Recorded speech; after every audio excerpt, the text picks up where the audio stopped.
എനിക്ക് ഫഹദ് ചെയ്യുന്ന പരിപാടികളിൽ ഇപ്പം മമ്മൂക്ക ചെയ്തുകൊണ്ടിരിക്കുന്നു, മമ്മൂക്ക ഇപ്പൊ കഴിഞ്ഞ കുറച്ച് വർഷങ്ങളായിട്ട് ചെയ്തുകൊണ്ടിരിക്കുന്ന പടങ്ങൾ വെച്ച് നെക്സ്റ്റ് മമ്മൂക്ക ചെയ്യാൻ പോകുന്നത് എന്താണെന്ന് ആർക്കും അറിയില്ല.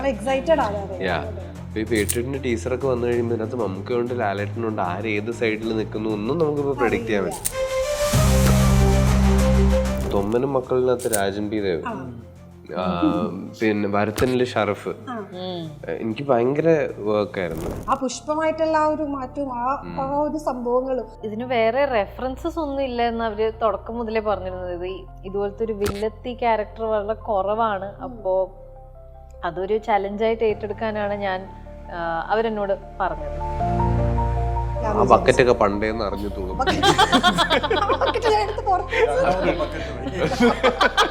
അതിലോട്ടേ ഞാൻ ഭയങ്കര റെസ്ലിംഗ് ഫാനാണ്. എനിക്ക് അതിന്റെ ഒരു ലൈവായിട്ട് ഒരു റെസൽമേനിയോ റോയോ ഏതെങ്കിലും പോയി കാണണം, ലൈവ് ആയിട്ട് പോയി കാണണം എന്ന് ഭയങ്കര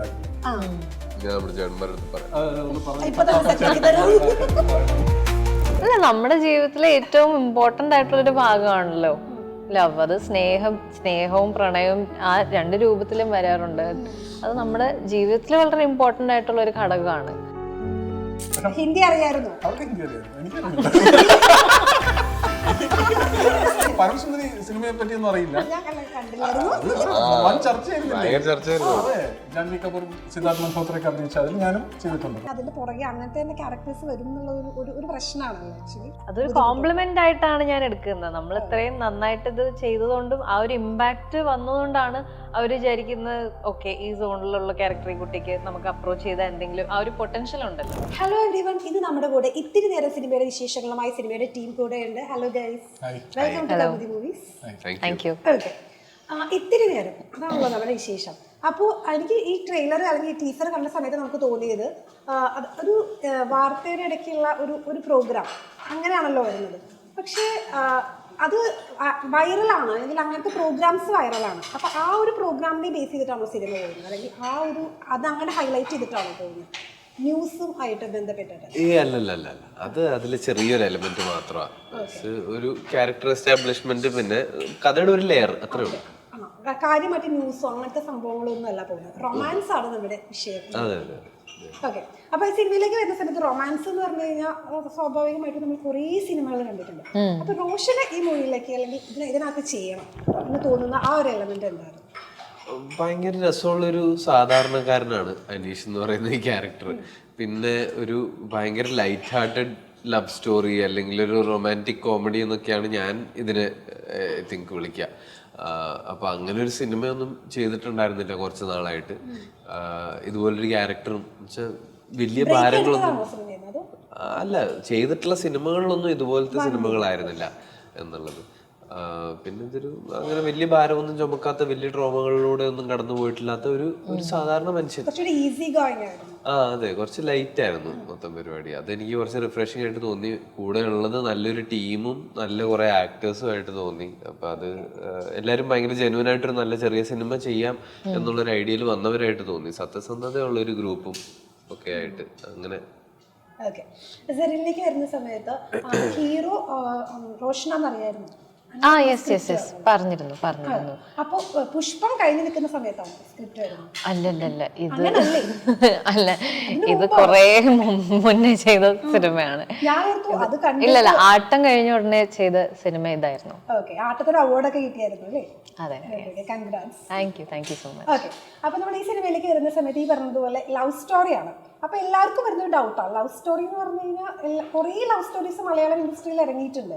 അപ്പൊ നമുക്ക് ഓക്കെ ഇത് ചെയ്തോ, ഇത് വർക്ക് ആവോ, അല്ലെങ്കിൽ ഇത് പ്രേക്ഷകർ സ്വീകരിക്കുമോ, അങ്ങനത്തെ ഒരു ഡൗട്ട് അങ്ങനെ എന്തെങ്കിലും തോന്നിയായിരുന്നു? അത് അങ്ങനെ ഏത് സിനിമ ഏറ്റെടുക്കുന്നതിന് മുന്നേ ആ ഡൗട്ട് എൻ്റെ മനസ്സിലുണ്ട്. അത് ലവ് സ്റ്റോറി ആയാലും ത്രില്ലർ ആയാലും ഹൈസ്റ്റ് ഒക്കെ ഉള്ളതായാലും പിന്നെ ആക്ഷൻ അതൊക്കെ ചെയ്യുന്നു. നമുക്ക് എല്ലാ സിനിമ ചെയ്യുന്നതിന് മുന്നേ മനസ്സിലൊരു ആശങ്ക ഉണ്ടാവും. സെൽഫ് ഡൗട്ട് എപ്പോഴും ഉള്ളതാണ്. പിന്നെ ഇതിൽ റോഷൻ ഉണ്ടെന്ന് കേട്ടപ്പോൾ ഐ വാസ് വെരി ഹാപ്പി. നമ്മൾ ഫ്രണ്ട്സാണ്, ഇപ്പോൾ ഫ്രണ്ട്സിൻ്റെ കൂടെ വർക്ക് ചെയ്യാൻ പറ്റുന്ന ഒരു അവസരമൊക്കെ നല്ലതല്ലേ. പിന്നെ രണ്ടും ഇത് ഓവറോൾ എനിക്ക് എൻ്റെ ക്യൂരിയോസിറ്റി ഇത് ഹുക്ക് ചെയ്തിരുന്നു ആദ്യം തന്നെ. കഥയൊക്കെ കേട്ടപ്പോൾ എനിക്ക് രസമായിട്ട് തോന്നി. അങ്ങനെയാണ്. ഈ ലവ് അത് അഭിനയിക്കാൻ കുറച്ച് ക്രിഞ്ചോ അല്ലെങ്കിൽ അങ്ങനെയൊക്കെ ഫീൽ ഉള്ള ഒരാളാണ്? ഇല്ല ഇല്ല അങ്ങനെ കുഴപ്പമൊന്നുമില്ല. ഇല്ല ഇല്ല എനിക്ക് അതൊരു വിഷയമേ അല്ല. Okay. അല്ല, നമ്മുടെ ജീവിതത്തിലെ ഏറ്റവും ഇമ്പോർട്ടന്റ് ആയിട്ടുള്ളൊരു ഭാഗമാണല്ലോ ലവ്. അത് സ്നേഹവും പ്രണയവും ആ രണ്ട് രൂപത്തിലും വരാറുണ്ട്. അത് നമ്മുടെ ജീവിതത്തിൽ വളരെ ഇമ്പോർട്ടന്റ് ആയിട്ടുള്ള ഒരു ഘടകമാണ്. ഓക്കെ, അത് നമ്മുടെ ഉണ്ണിമുകുന്ദൻ ചേട്ടൻ പറഞ്ഞിട്ടുണ്ടായിരുന്നു, ഞാൻ കുറേ സിനിമകൾ അഭിനയിച്ചു, പക്ഷെ എനിക്കിപ്പോഴും ഈ പ്രണയം ചെയ്യുമ്പോൾ ഒരു ക്രിഞ്ച് പോലെ എന്തൊക്കെയോ ഫീൽ ചെയ്യുന്നു. അതുകൊണ്ട് ഞാൻ അങ്ങനെ ചോദിച്ചത്. നമുക്ക് അങ്ങനെ ഫീൽ ചെയ്യാറില്ല. ഇല്ല ഫീൽ ചെയ്യാറില്ല. അത് നല്ലൊരു ബ്യൂട്ടിഫുൾ ഫീലിംഗ് ആണ്. അതിനെ ഒരു ക്രിയേറ്റീവ് രീതിയിൽ, സിനിമാറ്റിക് രീതിയിൽ എടുത്ത് കാണിക്കുമ്പോഴും അതിനൊരു ഭംഗിയുണ്ട്. അതെനിക്കിഷ്ടമാണ്. അതിൻ്റെ ഒരു ഭാഗമാവാൻ പറ്റുന്നതിലും സന്തോഷമുണ്ട്. ആനന്ദേട്ടാ മേക്ക് ഓവർ എന്തെങ്കിലും ഉണ്ടായോ? കുറച്ചുകൂടെ അതിൽ കാണുന്നേക്കാളും കുറച്ചുകൂടെ എണ്ണ അതിനു വേണ്ടി ക്യാരക്ടറിന് വേണ്ടി വെയിറ്റ് കൂട്ടിയായിരുന്നു.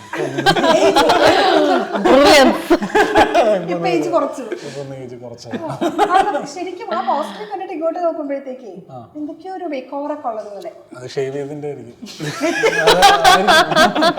അല്ല, എനിക്ക് ആക്ച്വലി എനിക്കൊട്ടും ചിന്നില്ലാത്തൊരു വ്യക്തിയാണ്. അപ്പൊ അത് ഞാൻ പറയണത് ചിന്നൊട്ടും ഇല്ല, പറയാം, അത് ചിന്നില്ല.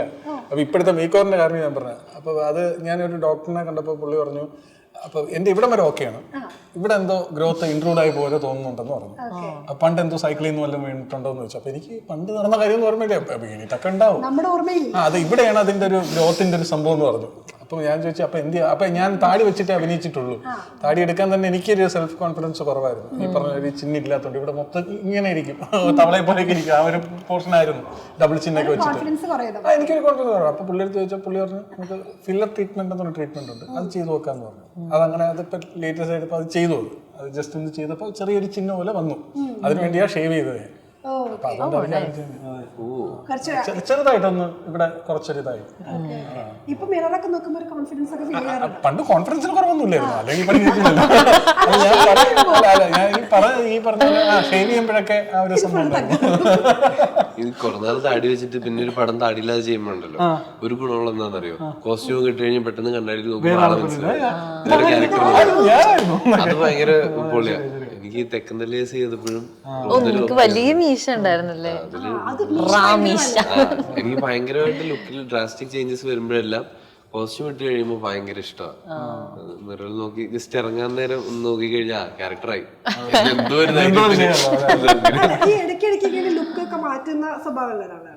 ഇല്ല, ഞാൻ ലൈഫിൽ ഞാൻ സിനിമയ്ക്ക് വേണ്ടിട്ട് മാത്രമേ മാറ്റാറുള്ളൂ.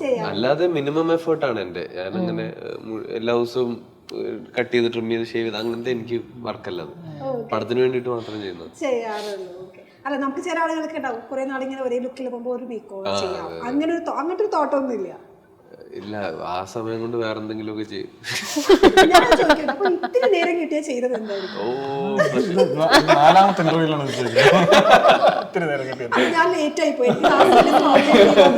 ഇനി ഞങ്ങൾ ഉത്തരവുകൾ മാറ്റി. ഇത്ര നേരം കിട്ടിയ ഒരു സിനിമ കാണും, ഉറങ്ങും അല്ലെങ്കിൽ സിനിമ കാണും, അങ്ങനെയൊക്കെയുള്ള കാര്യങ്ങളായിരിക്കും. ഓക്കെ, ഇനിയിപ്പോ നമ്മൾ ഈ സിനിമയിലേക്ക് വരുന്ന സമയത്ത് അതായത് പാട്ട് ഇറങ്ങിയിട്ടുണ്ടായിരുന്നു, അപ്പൊ ഒരു മെലഡി സോങ് ആയിരുന്നു. അപ്പൊ അതിന്റെ റെസ്പോൺസ് എങ്ങനെയായിരുന്നു? ആൾക്കാർക്ക് ഇഷ്ടപ്പെട്ടു, കണക്ട് ചെയ്യാൻ പറ്റുന്ന ഒരു ഇതാണെന്ന് അവര് സൂചന കിട്ടി. ഇതിൽ ഞങ്ങൾക്ക് കോമഡി എക്സ്പെക്ട് ചെയ്യാൻ പറ്റും. എങ്ങനെ കഥാപാത്രം വരുന്നു? അത് ഒരു കുറച്ച് കോമഡിയാണ്. നിങ്ങളുടെ ഫ്രണ്ട്സ് അങ്ങനത്തെ ഒരു കോമ്പറ്റീഷൻ? അല്ല, പുള്ളി എന്റെ ബോസാണ്. അങ്ങനെയാണ് ഞങ്ങൾ തമ്മിൽ ബോസാണ്. അപ്പൊ പുള്ളി എനിക്ക് പലപ്പോഴായിട്ട് എന്റെ കയ്യിലിരിപ്പ് കൊണ്ട് കുറെ പ്രശ്നങ്ങൾ ഉണ്ടായപ്പോഴൊക്കെ പുള്ളി എനിക്ക് ഇട്ട് പണി തന്നിട്ടുണ്ട്. എന്ന് വെച്ചാൽ എന്റെ കയ്യിലിരിപ്പ് മോശമുണ്ട്. അപ്പൊ അതിനൊക്കെ ഞാൻ പ്രതികാരം തീർക്കാൻ വേണ്ടിയൊക്കെ ഉള്ളൊരു ഒത്തു കിട്ടിയ ഇരുട്ടടി അടിക്കാന്നൊക്കെ ഉള്ള രീതിയിൽ പണിയെടുക്കാനുള്ള രീതിയിൽ നിൽക്കുന്ന ഒരാളാണ് ഞാൻ. കുറച്ച് ചൊറിയായിട്ടുള്ള ക്യാരക്ടറാണ്. അപ്പൊ അതിന്റേതായിട്ടുള്ള കുറെ തമാശകളും കാര്യങ്ങളൊക്കെ ഉണ്ട്. ഇത് ചെയ്യാനാണ് കുറച്ചുകൂടി ഈസി, അല്ലെങ്കിൽ കോമഡി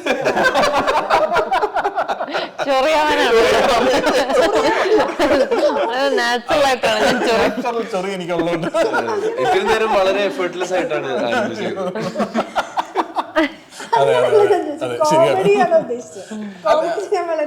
അല്ല, അങ്ങനെ ചോദിച്ചാൽ എല്ലാം എളുപ്പമല്ല, എല്ലാത്തിനും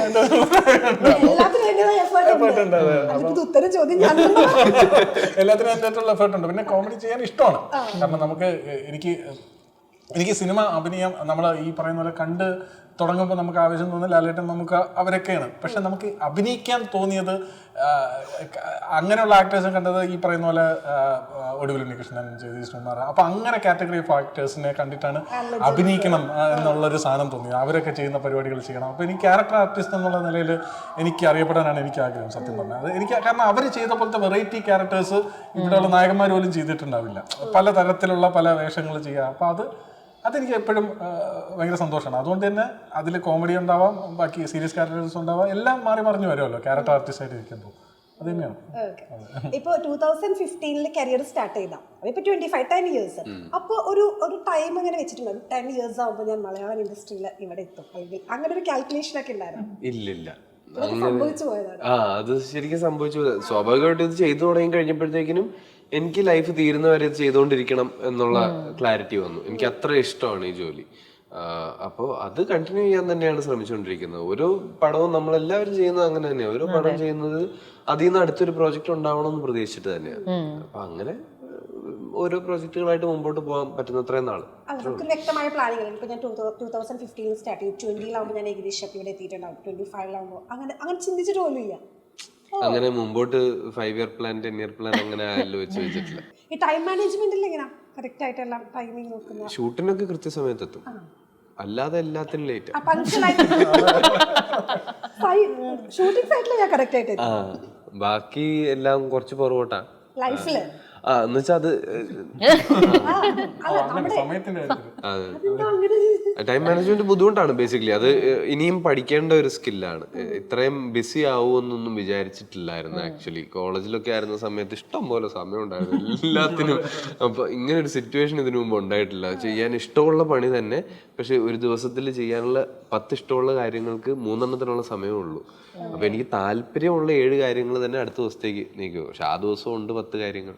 അപ്പൊ അത് പഠിച്ചിട്ടില്ല, അതുകൊണ്ട് മാത്രമല്ല. അല്ലാതെ അത് ഇത്രയും ബിസി ആയതുകൊണ്ടൊന്നും അല്ല, അതൊരു സ്കില്ല് തന്നെയാണ്, അത് പഠിച്ചെടുക്കണം. എനിക്ക് ഇഷ്ടംപോലെ ടൈം ഉള്ളതുകൊണ്ട് ടൈം എന്നെയാണ് മാനേജ് ചെയ്യുന്നത്.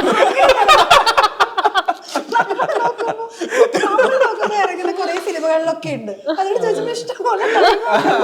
അതൊക്കെ കഴിഞ്ഞ വർഷങ്ങളൊക്കെ ചെയ്ത പടങ്ങളാണ്. റിലീസ് ആവുന്നത് ഷൂട്ടിന് പോയിട്ടില്ലേ? ഒരു പടം ചെയ്തു ഈ വർഷം, മലയാളം സിനിമ.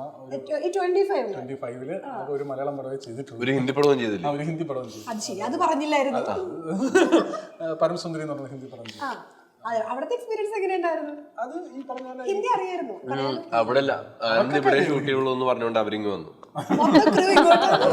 ഞാൻ ഇവിടെ നിൽക്കണമെന്ന് പറയാം. അല്ല, ഇവിടെ ആലപ്പുഴയിലൊക്കെ ഷൂട്ട് ഉണ്ടായിരുന്നു. ആലപ്പുഴ, ഈ പറയുന്ന പോലെ അമ്പലപ്പുഴ, അവിടെയൊക്കെ ഷൂട്ട് ഉണ്ടായിരുന്നു. അത് ഇത് മുംബൈയിലുണ്ടായിരുന്നു ഷൂട്ട്. അതുകൊണ്ട് പോയി ചെയ്തു. കുഴപ്പമില്ല, രസമുണ്ട്. പക്ഷെ ഹിന്ദി അറിയായിരുന്നു? അവർക്ക് ഹിന്ദി അറിയായിരുന്നു, എനിക്കറിയില്ല.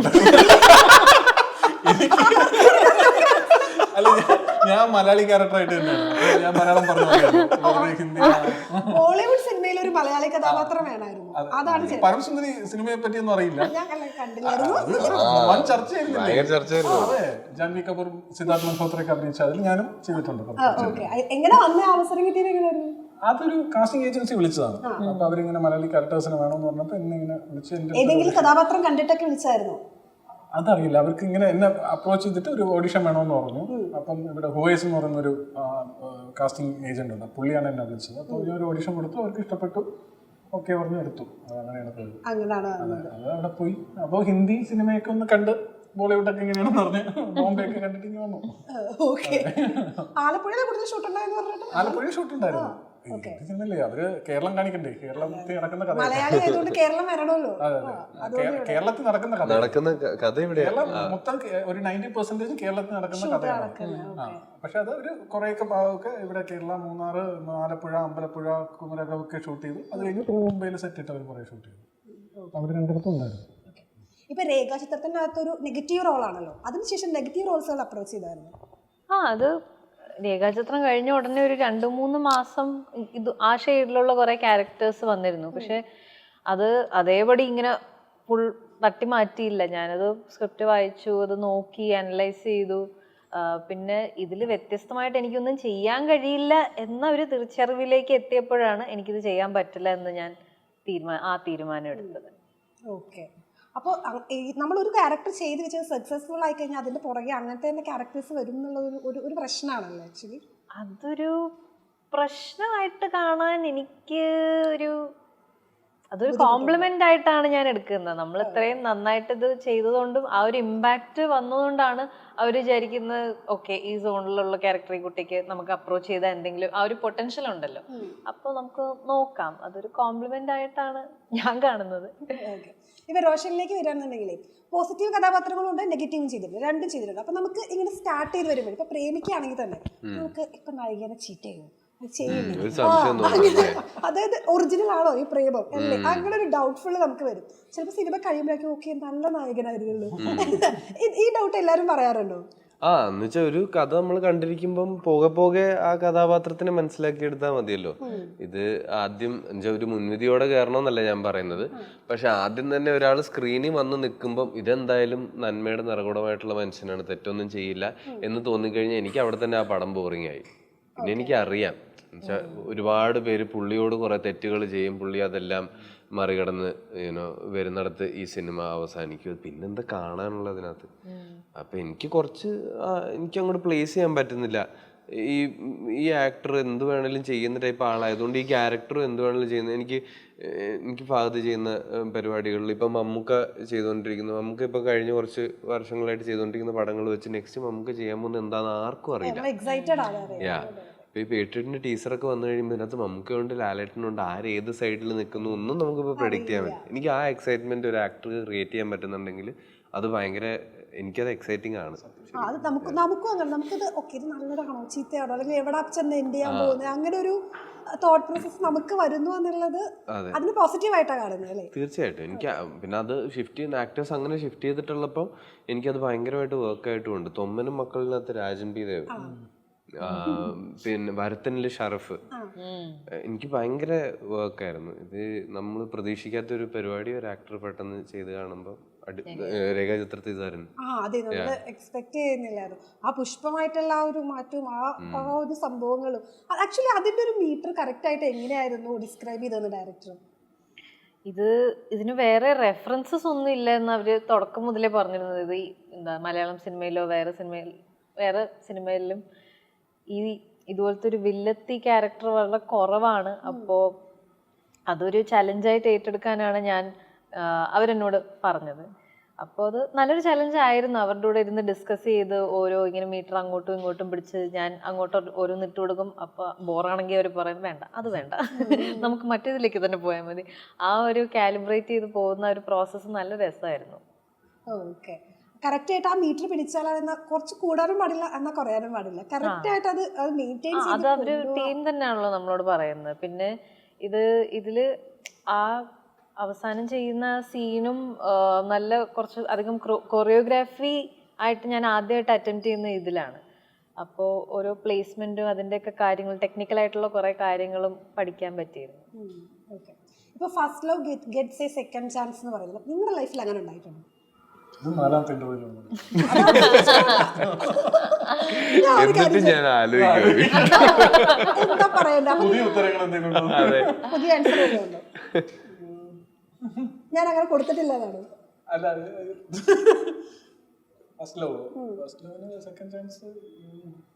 അവര് എനിക്ക് തന്നിട്ടില്ല. ഫസ്റ്റ് ചാൻസ് തന്നെ കഷ്ടിയായിരുന്നു.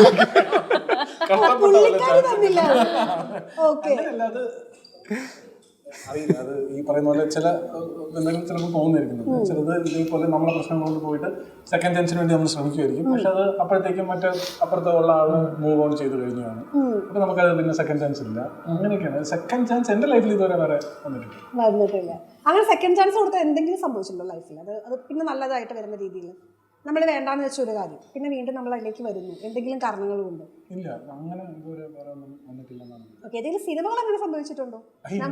നമ്മൾ എന്തെങ്കിലും കാരണങ്ങൾ കൊണ്ട് നമ്മളെ വിട്ടു പോയി വീണ്ടും നമ്മളിലേക്ക് തിരിച്ചു വന്ന ഏതെങ്കിലും സിനിമകൾ? അല്ല, ഞാൻ പറഞ്ഞ സിനിമയൊക്കെ ഞാൻ ചാടി പിടിക്കും. അതുകൊണ്ട് എനിക്ക് സെക്കൻഡ് ചാൻസിന്റെ കാര്യം അറിയില്ല. ഓക്കെ, എനിക്ക് ഇങ്ങനെ ഒരു നേരത്തെ ഞാൻ പറഞ്ഞായിരുന്നു ആക്ച്വലി ഒരു കൗതുകത്തിന്റെ പുറത്ത് ഇങ്ങനെ ആലോചിച്ച് നോക്കുമ്പോൾ രസമായിട്ട് തോന്നി ഈ ഐഡിയ അവർ പിച്ച് ചെയ്ത സമയത്തും. ഈ സിനിമ വന്നതിന് ശേഷം അങ്ങനെ ഒരു തോട്ട് വന്നത് അല്ല, ഇതിന്റെ നറേഷനിൽ ഇരുന്നപ്പോൾ ഞാൻ ഇങ്ങനെ ആലോചിച്ച് നോക്കി, കുറെ ഇൻസ്റ്റൻസസ്, അത് ഡെഫിനറ്റ്ലി അങ്ങനെ ഒരു ഫസ്റ്റ് ലവ് അല്ലെങ്കിൽ ഒരു റൊമാൻറ്റിക് റിലേഷൻഷിപ്പ് തന്നെ ആവണമെന്നില്ല. പക്ഷെ പണ്ട് സംഭവിച്ച ഏതെങ്കിലും ഒരു നമ്മുടെ ലൈഫിൽ ഇമ്പോർട്ടൻ്റ് ആയിരിക്കുന്ന ഒരു ഇൻസിഡന്റ് അല്ലെങ്കിൽ ഒരു പീരിയഡ് ഓഫ് ടൈം, അവിടെ ഇന്നത്തെ ഞാൻ തിരിച്ചു പോയിരുന്നെങ്കിൽ എന്തൊക്കെയായേനെ, എന്ത് മാറ്റങ്ങൾ വന്നേനെ, അങ്ങനെ ഒരു ആംഗിളിൽ ആലോചിച്ച് നോക്കിയിട്ടുണ്ടെന്നേ ഉള്ളൂ. അല്ല, സംഭവിച്ചിട്ടൊന്നുമില്ല. റിലേഷൻഷിപ്പ് മാത്രമല്ല, ഫ്രണ്ട്ഷിപ്പിന്റെ കാര്യമായാലും എല്ലാ റിലേഷൻഷിപ്പിന്റെ കാര്യത്തിൽ അങ്ങനെ എന്തെങ്കിലും സംഭവിച്ചിട്ടുണ്ടോ? അത് ഞാൻ കൊച്ചിലേക്ക് ഞാൻ കുറെ ഷിഫ്റ്റ് ചെയ്തിട്ടുണ്ടായിരുന്നു. വാപ്പ എയർഫോഴ്സിലായിരുന്നുണ്ട്. അപ്പോൾ ഒരു 2 വർഷം കൂടുമ്പോൾ എൻ്റെ ഫ്രണ്ട്സും എൻ്റെ സോഷ്യൽ സർക്കിളും മാറുമായിരുന്നു. പിന്നെ കേരളത്തിലേക്ക് നമ്മൾ വാപ്പ റിട്ടയർമെന്റ് എടുത്ത് തിരിച്ച് കേരളത്തിലേക്ക് സെറ്റിൽ ആയപ്പോഴാണ് ഒരു കുറേ സമയം ഒരേ സ്കൂളിൽ ഞാൻ സ്പെൻഡ് ചെയ്തത്. അപ്പോൾ അങ്ങനെ എനിക്ക് എൻ്റെ ലൈഫിൽ വന്ന കുറേ ഫ്രണ്ട്സായിട്ട് ഇപ്പോൾ എൻ്റെ ടച്ചേ വിട്ടുപോയിരിക്കുകയാണ്. അതിൻ്റെ ഒരു ചെറിയ റിഗ്രറ്റ് ഉണ്ട്. എൻ്റെ റൂട്ട്സ് എവിടെയാണ്, ഞാൻ ബിലോങ് ചെയ്യുന്നത് ശരിക്കും എവിടെയാണ്, അതുപോലത്തെ ചോദ്യങ്ങളൊക്കെ വരുമ്പോൾ ഈ ആംഗിളിൽ നോക്കുമ്പോൾ കുറച്ചുകൂടെ ഇൻട്രസ്റ്റിംഗ് ആയിട്ട് തോന്നിയിട്ടുണ്ട്. ആക്ച്വലി ഈ സിനിമ വന്നപ്പോഴായിരുന്നു അങ്ങനത്തെ തോട്ട്സ് കൂടുതലായിട്ട് ഹോണ്ട് ചെയ്തത്, ഈ സ്ക്രിപ്റ്റ് വായിച്ച ശേഷമായിരുന്നു. അതുപോലത്തെ തോട്ട്സ് ഒക്കെ നമ്മൾ ഇങ്ങനെ നമ്മുടെ മനസ്സിൽ ഓരോ പോസിബിലിറ്റീസ് നമ്മളിങ്ങനെ ഓടിക്കൊണ്ടിരിക്കുകയാണല്ലോ. അവിടെ ഇപ്പോൾ ഞാൻ എൻ്റെ ഈ മെച്യൂരിറ്റി ലെവലിൽ പോയിരുന്നെങ്കിൽ ഞാൻ എങ്ങനെ റിയാക്ട് ചെയ്യുമായിരുന്നു, ഞാൻ എന്ത് ചെയ്യുമായിരുന്നു, ഞാൻ അവരോട് എന്ത് പറയുമായിരുന്നു, അതെങ്ങനെ ഹാൻഡിൽ ചെയ്യുമായിരുന്നു, അതുകൊണ്ട് കുറേയൊക്കെ മനസ്സിലൂടെ ഓടിപ്പോകാറുണ്ട്. അതുപോലെ സ്talking, ആക്ച്വലി സ്talking എന്ന് പറഞ്ഞാൽ നമ്മളെല്ലാവരും അത് ഭയങ്കര ബാഡായിട്ടാണ് കാണാറുള്ളത്. പക്ഷെ ഇതിനകത്ത് അപ്പോൾ ഫേസ്ബുക്കിൽ സ്റ്റോക്ക് ചെയ്യാറുണ്ടല്ലോ എന്നെ ഒരു ഡയലോഗ് പറയുന്നുണ്ട്. ഫേസ്ബുക്ക് സ്റ്റോക്കിംഗ് അല്ല, അത് കുഴപ്പമില്ല. പിന്നെ ഇവര് തമ്മിൽ പരിചയമുള്ള ആൾക്കാരാണല്ലോ, നേരത്തെ കുറെ നാളായിട്ട് അറിയാം. ഇപ്പൊ കട്ട് ഓഫ് ചെയ്ത് വെച്ചിരിക്കുകയാണ് എന്നുള്ള ധാരണയിലായിരുന്നു. അപ്പൊ കട്ട് ഓഫ് ചെയ്തിട്ടൊന്നും അല്ല എന്നെ സ്റ്റോക്ക് ചെയ്യാറുണ്ടല്ലേ എന്നുള്ളത്. അതാ അതിന്റെ കോണ്ടെക്സ്റ്റ് കിട്ടുമ്പോൾ കുറച്ചും കൂടി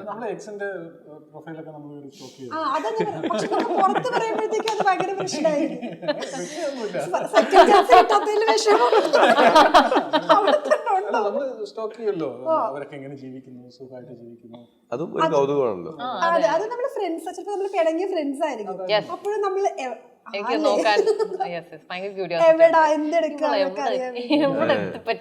പറഞ്ഞ പോലെ അങ്ങനെ ഒരുത്തനുണ്ടായിരുന്നു. പിന്നെ അവസാനം ആ റാബിറ്റ് ഹോളിൽ പോയിട്ട് 2009 ഒരു ഫോട്ടോ ആക്സിഡന്റലി ലൈക്ക് ചെയ്യും. അതോടെ എല്ലാം തീരും. നമ്മള് ഡീആക്ടിവേറ്റ് ചെയ്തൊക്കെ ഒരാഴ്ച മാറിയിരിക്കും. അപ്പൊ പറ്റിയിട്ടുണ്ടെന്ന് തോന്നുന്നു. ഞാൻ അത് നോക്കാം, നെറ്റ് വരെ ഓഫ് ചെയ്ത്. ഓക്കെ, ഇപ്പൊ ടൈം മാനേജ്മെന്റിന്റെ കാര്യം പറഞ്ഞപ്പോഴേ, ഈ ടൈം കറക്റ്റ് ആയിട്ട് മാനേജ് ചെയ്യാത്തതുകൊണ്ട് മിസ്സായ എന്തെങ്കിലും ഒരു സംഭവം ഉണ്ടോ? ടൈം കറക്റ്റായിട്ട് ഒരുപാട് മിസ്സായിട്ടുണ്ടാവും കേട്ടോ. ഞാൻ നേരത്തെ പറഞ്ഞ പോലെ എനിക്ക് ഏറ്റവും കൂടുതൽ മിസ്സായത് ഈ പറഞ്ഞ പോലെ ചില സിനിമയുടെ ഒക്കെ തുടക്കം തിയേറ്ററിൽ കാണാൻ പറ്റാതെ കുറച്ച് നേരത്തെ ഇറങ്ങിയിരുന്നെങ്കിൽ അതും കൂടെ കാണാമായിരുന്നല്ലോ എന്നൊക്കെ തോന്നും. എല്ലാവർക്കും പറ്റുന്നതാണ്. അതെ, അതൊക്കെയാണ് എന്റെ പെട്ടെന്ന് ഇങ്ങനെ ചോദിക്കുമ്പോൾ മനസ്സിൽ വരുന്ന അതൊക്കെയാണ്. വേറെ ടൈം എനിക്ക് പെട്ടെന്ന് ഓർമ്മ വരുന്നില്ല. ചിലപ്പോൾ മിസ് ചെയ്തിട്ടുണ്ടാവും ഒരുപാട് കാര്യങ്ങൾ. നമ്മുടെ ഇടയ്ക്ക് ഓർക്കും കുറച്ചുകൂടെ നേരത്തെ ഇറങ്ങിയെങ്കിൽ ആ സംഭവം എന്റെ കയ്യിൽ ഇരുന്നത്, അങ്ങനെ ഓർക്കുന്ന ഒരു സംഭവം ഇല്ല. നമ്മുടെ ടൈം മാനേജ് ചെയ്യാൻ നോക്കുമ്പോൾ നമ്മുടെ ആക്ടിവിറ്റീസ് മാത്രം കരുതിയാൽ പറ്റില്ലല്ലോ. നമ്മൾ മീറ്റ് ചെയ്യുന്ന ആള് ചിലപ്പോൾ ഡിലേ ആയി പോകും. അപ്പോൾ പിന്നെ അത് കഴിഞ്ഞിട്ട് നമുക്ക് വേറെയുള്ള ടാസ്ക് അതും ഡിലേ ആയി പോകും. അത് അടുത്ത ദിവസത്തിലേക്ക് ക്യാരി ഓവർ ആവും. അപ്പോൾ അങ്ങനത്തെ ഒരു ഇതൊക്കെ ഉള്ളു. പിന്നെ വന്ദേ ഭാരത് 2-3 തവണ മിസ്സായിട്ടുണ്ട്. അതിന്റെ വലിയ റിഗ്രറ്റും സങ്കടം.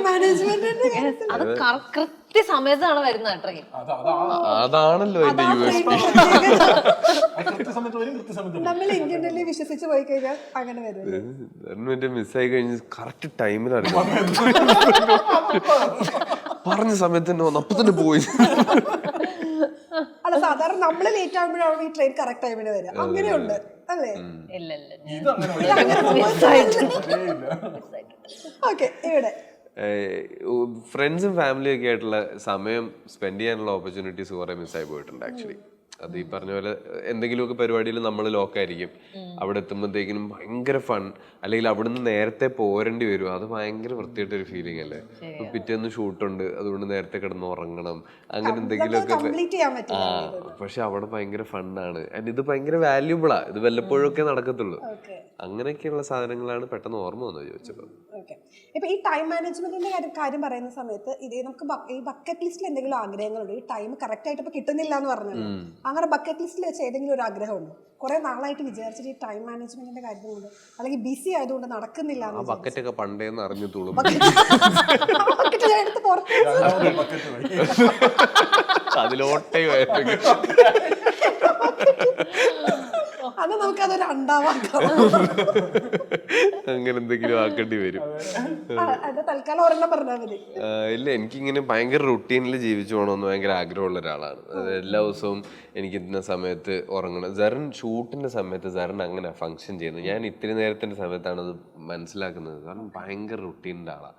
ഇത്ര മണിക്കൂർ ഉറങ്ങിയിരിക്കും, ഇന്ന ഭക്ഷണം കഴിക്കും, ഇന്ന റുട്ടീൻസ് ഒക്കെ ചെയ്യും. അത് സെറിന്റെ പ്രപ്പിന്റെ ഭാഗമാണെന്ന് തോന്നുന്നു. ലേറ്റ് ആയി കിടന്നാലും കറക്റ്റ് ആയിട്ട് കാലിൽ എഴുതിയേക്കും, അങ്ങനെയാണോ? അങ്ങനല്ല, വേണ്ടത്ര നേരം ഉറങ്ങിയിട്ട് എണീക്കും. അതെ, ഇത്ര മണിക്കൂർ ഉറങ്ങണം എന്നുള്ളതാണ്. അത് കേട്ട ബാക്കി കാര്യങ്ങളില്ല.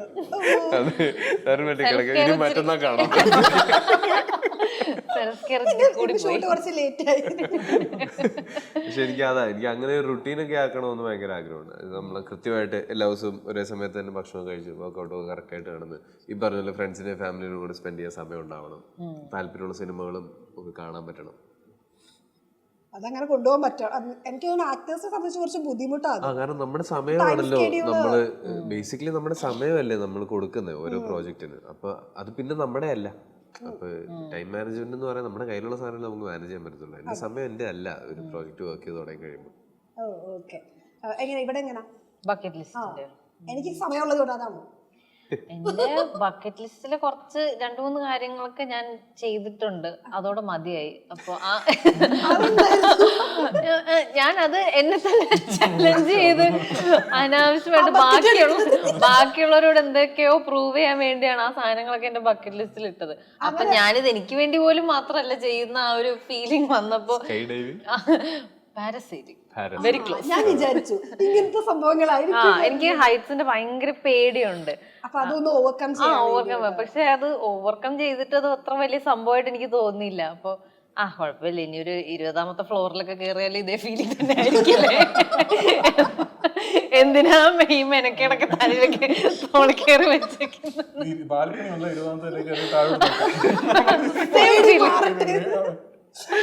ചേട്ടന് അങ്ങനെ ഒരു ബക്കറ്റ് ഉണ്ടോ? ബക്കറ്റൊക്കെ ഉണ്ട്. പ്രശ്നങ്ങളാണ് ആ ബക്കറ്റിന്റെ അകത്ത് പറയാൻ. ഒന്ന് എനിക്ക് ഈ പറഞ്ഞ പോലെ അമേരിക്കയിലെ റോഡ് ട്രിപ്പ്. അമേരിക്കയിലെ റോഡ് ട്രിപ്പ്. പിന്നെ എനിക്ക് മറ്റേ ഈ ഞാൻ ഭയങ്കര റെസ്ലിംഗ് ഫാനാണ്. എനിക്ക് അതിന്റെ ഒരു ലൈവായിട്ട് ഒരു റെസൽമേനിയോ റോയോ ഏതെങ്കിലും പോയി കാണണം, ലൈവ് ആയിട്ട് പോയി കാണണം എന്ന് ഭയങ്കര ആഗ്രഹമുണ്ട്. ഞാൻ നമ്മുടെ ചേട്ടന്മാരടുത്ത് പറയാം.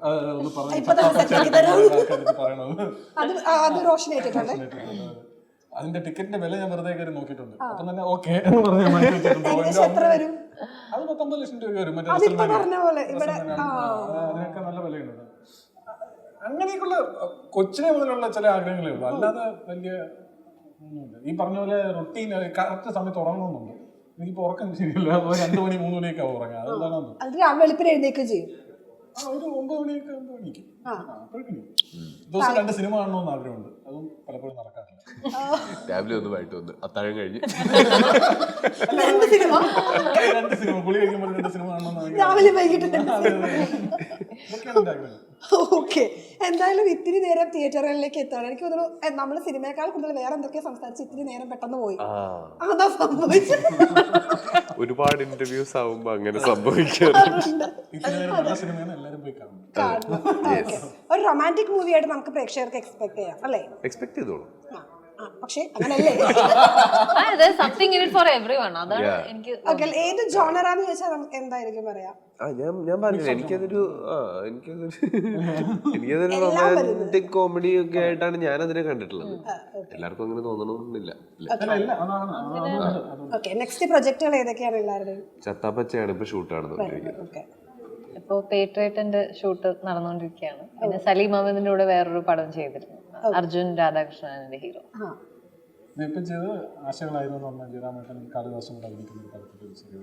ഇനിയിപ്പോ ഇറങ്ങാൻ ഏതെങ്കിലും ഉണ്ടോ? ഇതുണ്ട്, ഇതല്ലാതെ ഇനി ഇറങ്ങാനുള്ളത് ഐസ് എന്ന് പറഞ്ഞൊരു വെബ് സീരീസ് ഉണ്ട് മനുവർഷം ഉണ്ടായിരുന്നു. സോണി ലിവിന്റെ അല്ലേ? അതറിയാം. ഓക്കെ ഓക്കെ ഓക്കെ അതൊക്കെ തന്നെ ഓക്കെ. അപ്പൊ എന്തായാലും കണ്ടതിൽ സന്തോഷം. ഇത്തിരി നേരം അടിപൊളിയാവട്ടെ. എല്ലാ പ്രേക്ഷകരും സ്വീകരിക്കട്ടെ. Thank you. Thank you thank you so much.